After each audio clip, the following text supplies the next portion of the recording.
Good morning students. आज अपन बात कर रहे हैं राष्ट्रपति की वास्तविक स्थिति के बारे में। सामान्यतया हम जब भारतीय परिप्रेक्ष्य में बात करते हैं तो भारत में क्योंकि संसदात्मक शासन व्यवस्था को अपनाया गया है और संसदात्मक शासन व्यवस्था के अंतर्गत ये व्यवस्था होती है कि दो प्रकार के प्रधान होते हैं, नाम मात्र का प्रधान और वास्तविक प्रधान। सामान्यतः नाम मात्र के प्रधान के रूप के अंदर हम राष्ट्रपति को देखते हैं और वास्तविक प्रधान के रूप के अंदर हम प्रधानमंत्री व मंत्रिपरिषद को देखने की बात करते हैं। परंतु भारत के अंदर एक कोटेशन कही जाती है कि यदि भारत में पंडित जवाहरलाल नेहरू राष्ट्रपति हुए होते और डॉक्टर राजेंद्र प्रसाद प्रधानमंत्री हुए थे तो भारत के अंदर राष्ट्रपति ज़्यादा शक्तिशाली होता, न कि प्रधानमंत्री ज़्यादा शक्तिशाली होता। बड़ी महत्वपूर्ण कोटेशन है। पब्लिक एड के अंदर तो बहुत ज़्यादा इस कोटेशन को देखा जाता है, अपने पॉलिटिकल साइंस के अंदर भी इसको बहुत ज़्यादा सुना जाता हैगा कि इस कोटेशन से क्या मतलब कि यदि पंडित जवाहरलाल नेहरू राष्ट्रपति हुए होते और डॉक्टर राजेंद्र प्रसाद प्रधानमंत्री हुए होते तो भारत के अंदर शक्तिशाली कौन होता? भारत के अंदर शक्तिशाली राष्ट्रपति होता। इससे स्पष्ट है कि इससे ये इंगित होता है कि उस पद पर बैठा हुआ व्यक्ति कौन है और प्रधानमंत्री पद पर बैठा हुआ व्यक्ति कौन है। सैद्धांतिक आधार पर चाहे हम वेस्टमिंस्टर मॉडल की बात करते हों, सैद्धांतिक आधार पर हम संसदीय व्यवस्था की बात करते हों, लेकिन इस व्यवस्था के अंदर भी सारा काम राष्ट्रपति के नाम से होता है।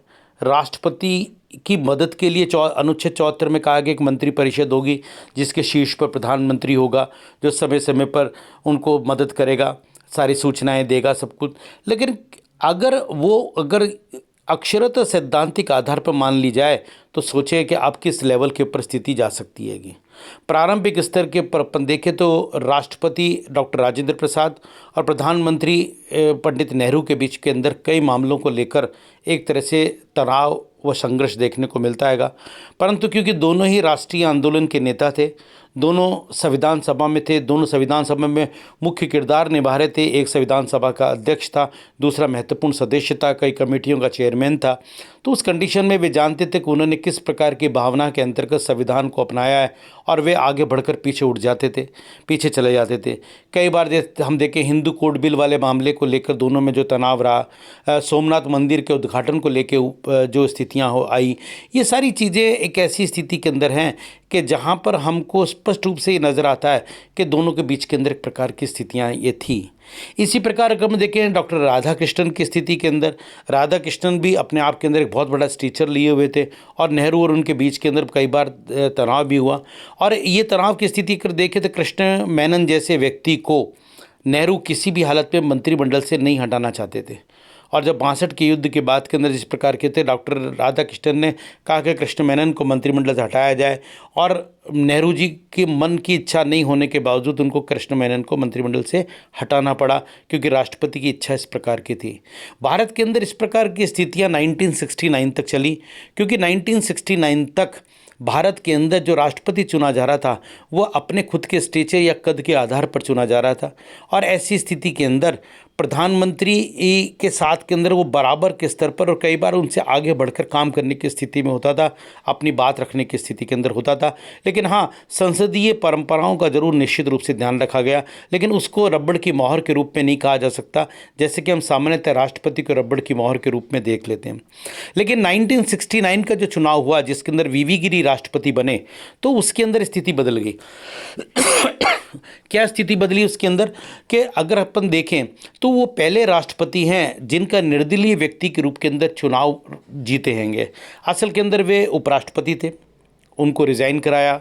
इंदिरा गांधी नहीं चाहती थी कि किसी भी स्थिति के अंदर जो कांग्रेस के अधिकृत उम्मीदवार है नीलम संजीव रेड्डी वे राष्ट्रपति बने, इसलिए उन्होंने वीवी गिरी को रिज़ाइन करा कर उनको निर्दलीय व्यक्ति के रूप में खड़ा करा और कांग्रेस जनों से अपील की कि वे अपने अंतरात्मा के आवाज़ पर वोट डालें। जिनकी अंतरात्मा समझ गई कि इंदिरा गांधी क्या चाहती हैं तो उन्होंने हर हालत के अंदर वीवी गिरी को वोट दिया और जो लोग नहीं समझ पाए उन्होंने नीलम संजीव रेड्डी को वोट किया।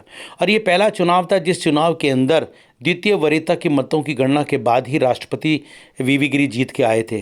अब जब राष्ट्रपति प्रधानमंत्री की अपील के आधार पर जीत के आए तो वहीं से प्रधानमंत्री की एक व्यवस्था ऊपर होती चली गई और राष्ट्रपति की जो गरिमा थी वो नीचे आने लगी, और राष्ट्रपति इस लेवल के ऊपर एक्ट नहीं कर पाए जो कि राजेंद्र प्रसाद या जाकिर हुसैन या डॉक्टर राधाकृष्णन ने एक्ट किया था। और यहाँ पर वीवी गिरी के बाद के अंदर एक प्रकार की स्थितियाँ नीचे आनी चलती होती चली गई। और इसके अंदर अगर अपन देखने की कोशिश करें तो उसके बाद धीरे धीरे ज्ञानी जैल सिंह तक आते आते स्थिति के अंदर बहुत बड़ा परिवर्तन आया था, क्योंकि ज्ञानी जैल सिंह ने स्पष्ट रूप से कहा था राष्ट्रपति बनने के बाद, क्या जो कुछ हूँ इंदिरा गांधी के कारण से हूँ, अगर वो आज ही मुझे झाड़ू लगाने के लिए कहें तो उसके लिए मैं तैयार हूँ। इस प्रकार का वक्तव्य उनके द्वारा दिया गया। तो आप अंदाज़ा लगा सकते हैं कि किस लेवल के ऊपर स्थितियाँ परिवर्तित हो गई थी, किस लेवल के ऊपर स्थिति में परिवर्तन आया था। लेकिन वही राष्ट्रपति जिनके लिए कहते हैं कि इतना कमज़ोर हैं, उसी राष्ट्रपति ने, आपको पता होगा ये अच्छी तरह के, जिस प्रधानमंत्री के पास आज तक का सबसे ज़्यादा बहुमत था यानी कि राजीव गांधी, उनके द्वारा, उनकी संसद के द्वारा पारित विधेयक, डाक विधेयक पर हस्ताक्षर करने से मना कर दिया था और उन्होंने हस्ताक्षर नहीं किए थे। आपको पता है आज तक डाक विधेयक पड़ा हुआ है, लेकिन उसके ऊपर राष्ट्रपति के द्वारा हस्ताक्षर नहीं किए गए।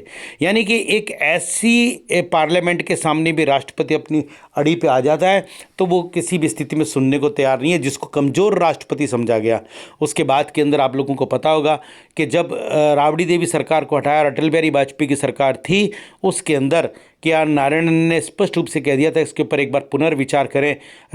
उस बात को अटल बिहारी वाजपेयी को समझ में आ गई कि राष्ट्रपति हस्ताक्षर नहीं करेंगे, और अल्टीमेटली अटल बिहारी वाजपेयी को यह वक्तव्य देना पड़ा कि राष्ट्रपति की भावना का सम्मान करते हुए राबड़ी देवी सरकार को पुनः स्थापित किया जाता है।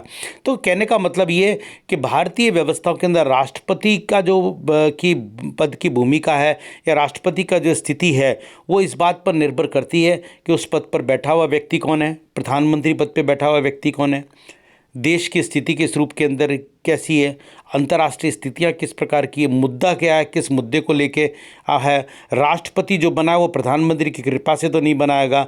ये सारी चीज़ें इस बात पर, उसी बात के ऊपर निर्भर करेगी कि राष्ट्रपति की भूमिका क्या रहेगी और राष्ट्रपति की स्थिति किस रूप के अंदर रहेगी। ये स्थिति इस क्वेश्चन के अंदर हमको हाईलाइट करनी है और उसी आधार के ऊपर इसके अंदर बहुत सारी चीज़ें जो कि एक वीडियो के द्वारा मैं आपको सब कुछ नहीं बता सकता। अगर आपकी कोई क्वेरी हो तो मुझसे आप वैसे पूछ सकते हैं। आज के लिए धन्यवाद। Thank you so much.